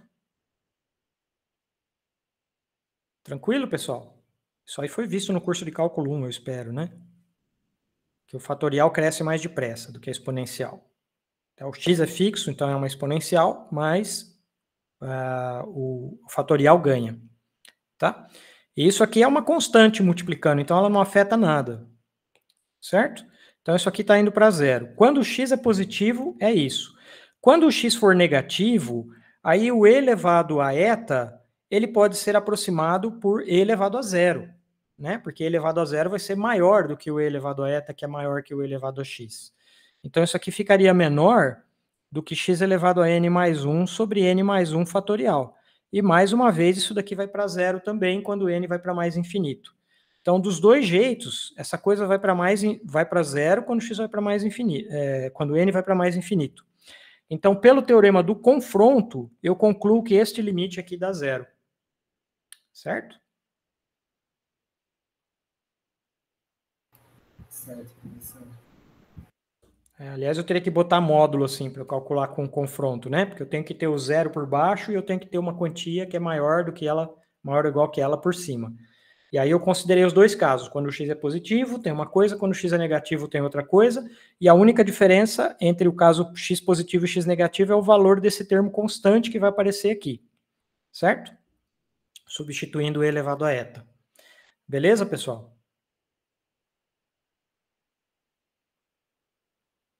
Tudo certo. Tá, foi um pouquinho mais rápido do que eu queria, mas beleza. Ok, vamos passar para o Google Colab. Então eu vou parar aqui a minha apresentação. E vamos fazer conta no Colab. Então, todo mundo abrindo o Colab aí. Tem um link no ambiente. Deixa eu passar aqui para a tela do Colab. Ups, onde é que está minha janela? É uma guia, por isso que eu não estou encontrando. Cadê o Colab aqui? Aqui. Muito bem. O que eu gostaria de fazer aqui no Colab, pessoal, é muito simples. Vamos calcular essas coisas, essas aproximações que a gente calculou aí anteriormente. E lembrando com isso alguns recursos da linguagem Python.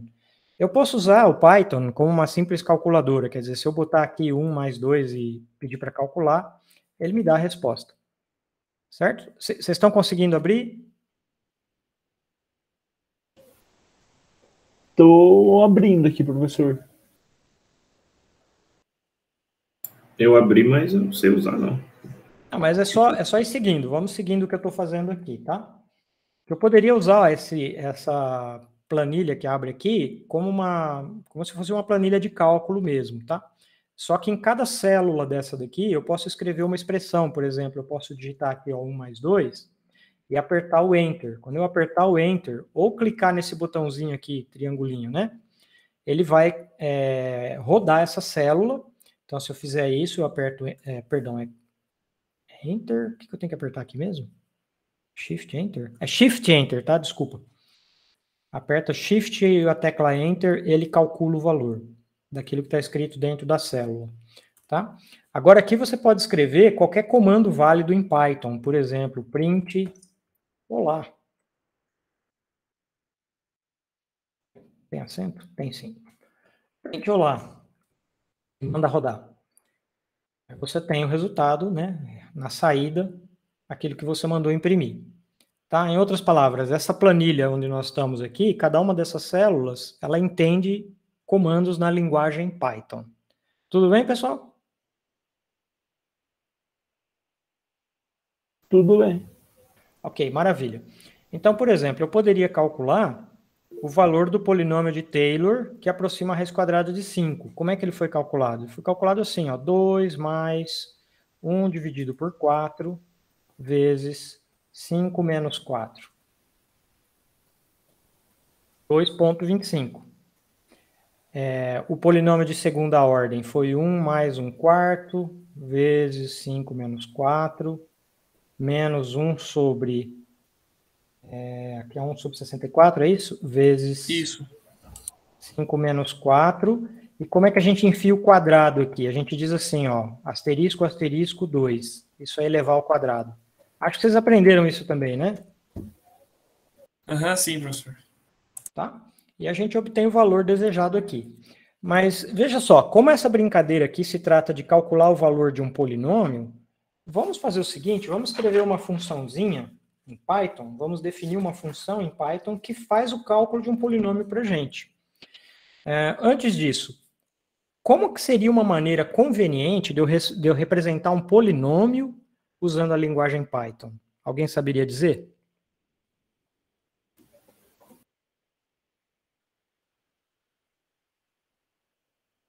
Eu criaria alguma variável. Eu não lembro se é esse programa que eu faria tipo igual alguma variável. Eu não lembro certinho como faz. Isso. O tipo de dado conveniente para representar um polinômio em Python seria uma lista. E a gente cria uma lista com colchetes assim. Nessa lista, a gente pode colocar os valores dos coeficientes do polinômio. Então, por exemplo, 2, 1/4 e menos 1 sobre 64. Tá? Se você manda ele calcular esse valor, ele te devolve o próprio valor, que é uma lista. Tá? Então, uma lista, ela armazena múltiplos valores de forma ordenada. Certo? Tem um primeiro valor, um segundo valor, um terceiro valor.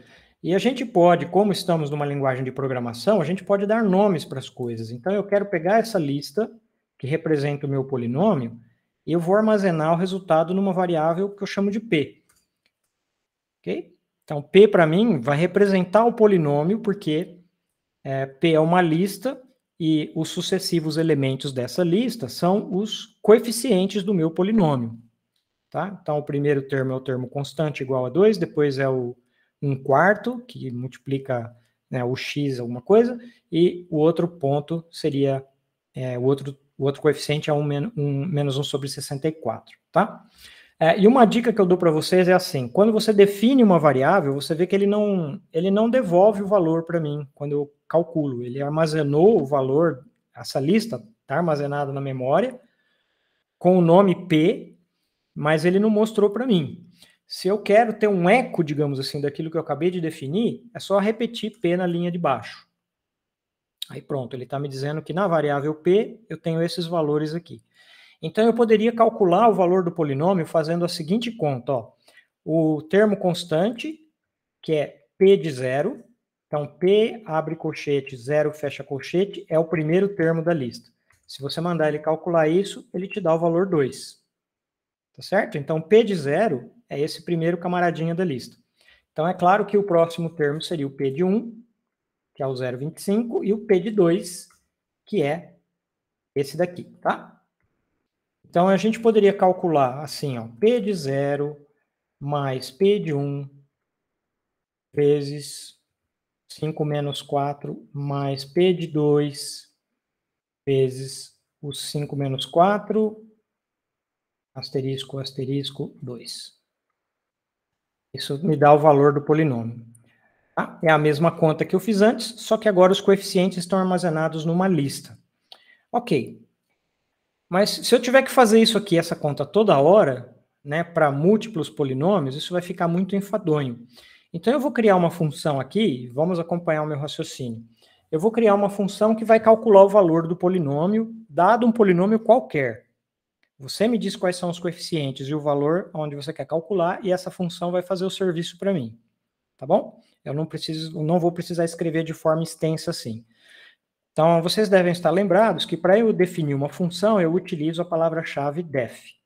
Eu vou chamar essa funçãozinha aqui de vpol, valor do polinômio, e abre parênteses. Essa função vai ter 2 argumentos, um deles é a lista, p, contendo os coeficientes do polinômio, e a outra variável vai ser o x, o valor onde eu quero calcular o valor do polinômio. Tá? E a gente começa, então, a definição de uma função em Python dessa forma aqui. Tá? Colocando 2 pontos na frente. E aperta o Enter. Tudo bem? Isso passa para a linha de baixo. Reparem que ele deu um espacinho aqui já no início da linha, que é o normal da linguagem Python, é a indentação. Eu acredito que vocês sabem o que eu estou falando aqui, né? Tranquilo, pessoal? Sim. Muito bem. Agora eu quero calcular o valor desse polinômio. Para calcular o valor do polinômio, eu vou ter que calcular os termos desse polinômio individualmente e depois somar tudo. Então eu vou criar uma variável aqui que eu vou chamar de res e vou iniciar essa variável com valor 0. Essa variável vai conter o resultado do cálculo de eu avaliar o polinômio no ponto x. Tá? Ok. Agora, o que eu preciso fazer? Eu preciso fazer uma iteração que me dê esses valores exatamente como eu estou vendo aqui nessa célula. Então, eu tenho que fazer uma contagem para ir começando de 0, 1, 2, e fazer esse iterador caminhar tão longe quanto sejam os números contidos dentro da lista. Quer dizer, o tamanho da lista indica para mim o grau do polinômio, né? E, portanto, indica o quão longe eu devo ir. Com isso, a gente faz assim, ó, um for i vai ser a minha variável de iteração, em range. Então, isso é como a gente faz uma iteração, um contador, né? Então, a gente diz a palavra-chave for, dá a variável, que é, no caso, i, e aí a gente diz um intervalo, que é o intervalo que essa variável i deve correr. A gente diria de 0 até alguma coisa, mas eu não preciso dizer quando é de 0. Tá? Quando começa de 0, eu não preciso dizer nada. Utilizando essa dica que está aqui em cima na tela, não sei se vocês estão vendo a dica ou não, tem uma dica que está aparecendo aqui. Vocês enxergam essa dica ou não? Estamos vendo. Tá. Sim. Então, ela diz que eu só preciso dar o valor de parada, eu não preciso dar o início, quando é 0. Tá? E o valor que eu quero dar é o tamanho da lista. Mas como é que eu obtenho o tamanho da lista? É a função len. Tá? A função len me dá o tamanho da lista. Deixa eu colocar uma célula separada aqui. Por exemplo, nessa célula aqui, em vez de eu imprimir P, eu vou imprimir len de P. Tá? Então, se eu fizer isso e mandar executar, ele está me dando 3. Sim, ele está me dizendo que tem 3 elementos nessa lista. Então, o meu iterador ele deve começar com 0, depois com 1, depois com 2, e parar no 2. Certo? Mas isso é exatamente o que essa função aqui faz. Ela vai estabelecer um contador, e esse contador vai começar de 0, 1, 2, e como aqui eu tenho 3, que é o comprimento da lista, ele vai parar 1 antes, ele vai parar no 2. Tá? Esse é o comportamento esperado para a função range. Não sei se vocês estão lembrados disso do curso de Python, certo? Ou de programação. Muito bem. Então, agora eu tenho esse contador. E com isso, então, eu posso fazer a conta. Como que vai ser essa conta? Ela vai ser o seguinte, ó, eu vou pegar, então, o iésimo termo, que é o iésimo coeficiente do polinômio, eu vou multiplicar por x elevado, eu vou elevar ao grau, né? E qual que é o grau? É o próprio i que está dando grau. Vocês concordam comigo? Sim, professor. É como se fosse o K lá do somatório, né? Como se fosse o K do somatório, exatamente. Ok. Tá? E o que eu devo fazer com esse número que eu calculei aqui? Eu devo somar esse termo no resultado, certo? E a gente soma dessa forma aqui. Você põe mais igual. Tá? Tudo bem? Depois disso, você aperta o botão de delete para ele desfazer essa indentação e voltar aqui logo abaixo do for e coloca um return has. Tá? E aperta um enter, ou shift enter, perdão, e com isso o vpol está definida.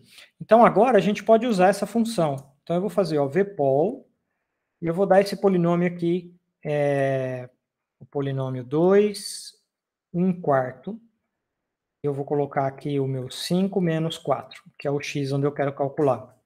Tá? Então, isso aqui está me dando, como esperado, a aproximação linear, né? Que é o polinômio com coeficientes 2 e 1/4. Eu posso melhorar a aproximação simplesmente acrescentando um termo a mais no meu polinômio, que era menos 1 sobre 64, é isso? Vezes o 5 menos 4. Deu 2,23. Beleza, gente? Beleza. Professor, uma dúvida. Por que no segundo argumento eu tenho que pôr 5 menos 4? Não, é porque eu quero calcular esse polinômio. Eu entendi. É porque aqui eu usei o x para indicar uma coisa que na fórmula nossa o x é outra coisa. Ah, entendi. Uhum. Bom, é só o significado do x. Uhum. Tá? Seria tudo que está entre parênteses, ou seja, o x menos x0. Isso. Nesse programa, o x é x menos x0. Ok. Tá bom? Tá bom, obrigado. Eu sei que isso fica um pouquinho confuso, tem um pouco de ambiguidade quando a gente vai implementar as coisas, mas a gente tem que, lidar um pouco com essas ambiguidades. Mas se for um problema para vocês isso, simplesmente vem aqui e põe qualquer outra coisa. Põe, sei lá, C aqui. Tá? Chama de C. Então, aqui nós estamos calculando o polinômio em C, onde C é x menos x0. Tá? Tranquilo, gente? Beleza, professor. Muito obrigado. Bom, esse aqui não é o jeito mais inteligente de calcular valor de polinômio. Eu vou ensinar para vocês, talvez na próxima aula, se a gente tiver um tempinho, eu faço isso. Tá? Eu só gostaria de alertar vocês que podem acontecer umas coisas inesperadas aqui. Vamos ver o seguinte, ó. Eu vou fazer aqui a seguinte conta. Eu vou colocar aqui y igual a 1 e menos 15. Tá? Isso daqui significa 1 vezes 10 elevado a menos 15. Tá bom? Não precisa memorizar isso agora, não é importante isso, tá? Apenas tenha em mente que eu estou colocando este valor, 1 vezes 10 elevado a menos 15, vou colocar esse valor na variável y, tudo bem? Beleza, professor, tudo certo. De fato, se eu mandar executar isso daqui, ele me diz 1 vezes 10 a menos 15, como esperado. Tá, só que agora eu quero fazer a seguinte conta, ó. Eu quero fazer y menos 1, parêntese, mais 1, e isso dividido por y. Quanto vai dar essa conta, pessoal? Quando eu mandar executar.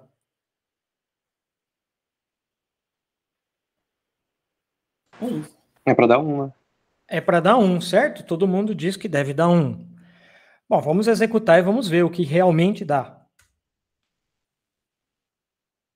E não dá 1. Pior ainda, se eu fizer mais 1 e menos 1, fica pior ainda. Ih, rapaz. Então, em vez de dar 1.1, está dando 1.11.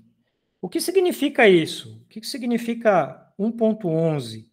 Se você subtrai 1 dessa quantia e multiplica por 100, isso significa 11%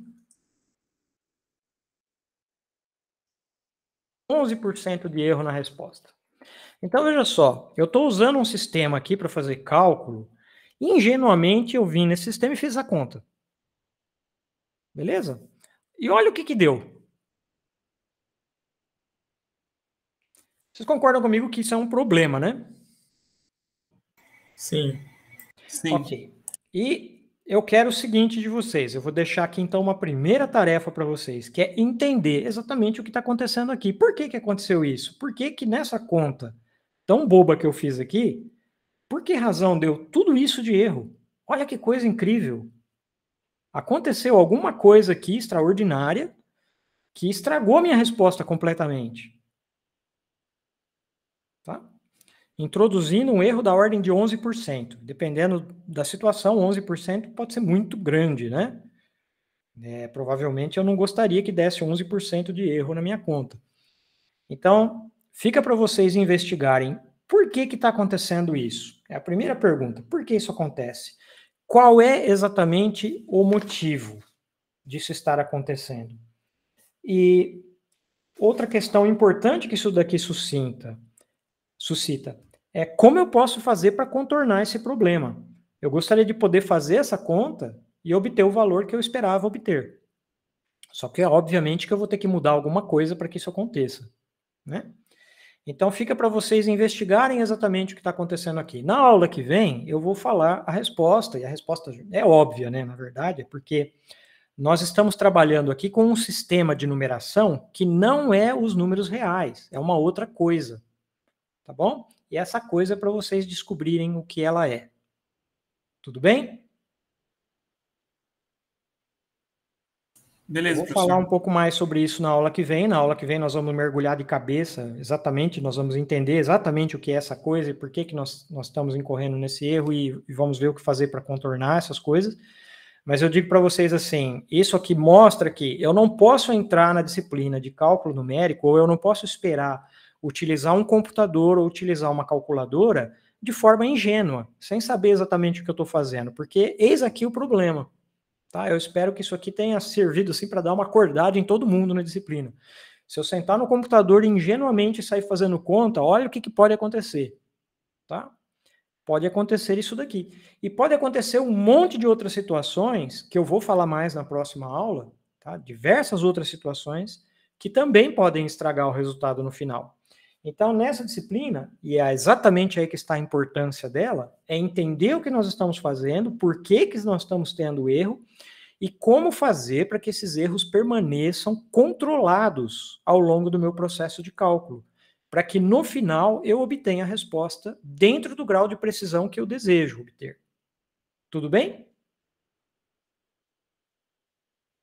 Tudo certo, professor. Beleza, professor. Então esse vai ser o grande desafio nessa disciplina. Tá? Eu entender esse bicho com que eu estou lidando aqui e encontrar uma maneira de domar esse bicho, certo?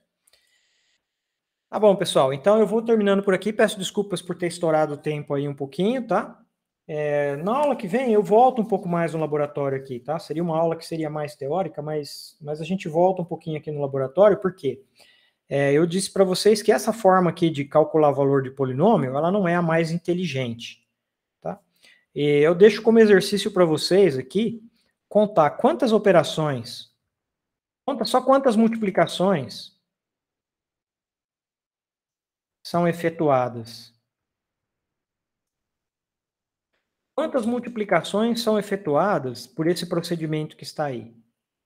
Quer dizer, cada vez que você pede para avaliar um polinômio, quantas multiplicações vão ser feitas no final das contas? Vocês vão ver que vai dar um número que depende do quadrado do grau do polinômio.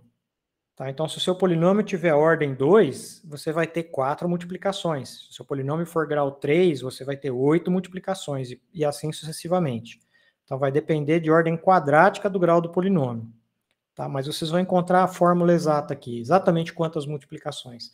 E depois nós vamos dar um método que corta esse número de multiplicações para n. Quer dizer, então, de uma coisa de n ao quadrado cai para n. Tá? Porque tem um modo mais inteligente de fazê-lo, no qual você vai ter bem menos operações, né? Quer dizer, então, se eu tenho um polinômio de grau 2, eu vou fazer 2 multiplicações, se eu tenho um polinômio de grau 3, eu vou fazer 3 multiplicações e assim por diante, que é muito melhor do que 2 ao quadrado, do que 3 ao quadrado. Tá certo, gente? Beleza. Certo, professor. Tá bom, pessoal. Então eu vou terminando a aula aqui. Muito obrigado a todos e a todas. A gente se vê na sexta-feira, 2 horas, tá? Professor, só uma pergunta. Você vai colocar essa gravação também lá disponibilizada ou você vai só guardar para registro? Eu posso colocar também, posso colocar sim. Eu não sei exatamente como fazer isso, tá bom? Mas eu acho que se você colocar um link compartilhado no Drive, talvez dê já. Entendi, pelo Drive, né? Tá bom, eu vou ver se eu consigo pôr lá, tá bom? Se eu conseguir... E aí você põe o PDF também, né, fazendo favor? O PDF também das notas, pode deixar que eu vou pôr lá. Obrigada. Tá bom? Então, ok, pessoal, até a próxima. Acho que eu já posso parar a gravação aqui, né? Como é que eu paro? Tchau, tchau, professor, obrigada. Tchau, até sexta. Até sexta, gente. Tchau, professor. Tchau, professor, obrigado. Tchau, tchau, professor. Até mais, professor, obrigado. Até, professor. Tchau, pessoal, obrigado. até sexta. Tchau, tchau.